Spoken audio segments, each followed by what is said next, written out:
Magandang araw sa inyong lahat. Ang kwentong ibabahagi ko ngayong araw ay isang parabola na pinamagatang Ang Alitaptap at ang Bituin.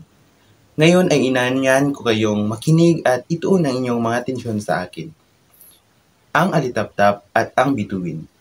Sa isang malayong kagubatan, may isang alitaptap na ang tanging pangarap ay maging kasing liwanag ng isang bituin sa langit.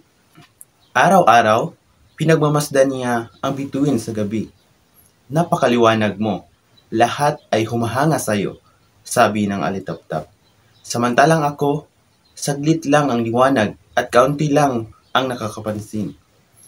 Isang gabi, lumapit ang isang matandang tipaklong at narinig ang kanyang daing. Bakit mo gustong maging bituin? Tanong ng tipaklong. Sumagot ang alitaptap.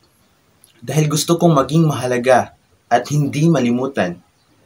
Ngumiti ang tipaklong at sinabing, Anak, ang halaga ng liwanag mo ay hindi nasusukat sa laki. Sa dilim ng dabuhan, ikaw ay ang tanging tanglaw ng mga katulad ko.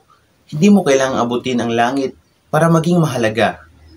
Natahimik ang alitaptap. Sa gabing iyon, masaya niyang pinalipad ang kanyang liwanag. Hindi para sa paghanga, kundi para makatulong. So, ang aral na mapupulot natin dito ay hindi kailangang maging malaki o sikat para maging mahalaga. Ang tunay na halaga ay nasa kabutihang na ibabahagi mo sa iba. Maraming salamat sa inyong pakikinig.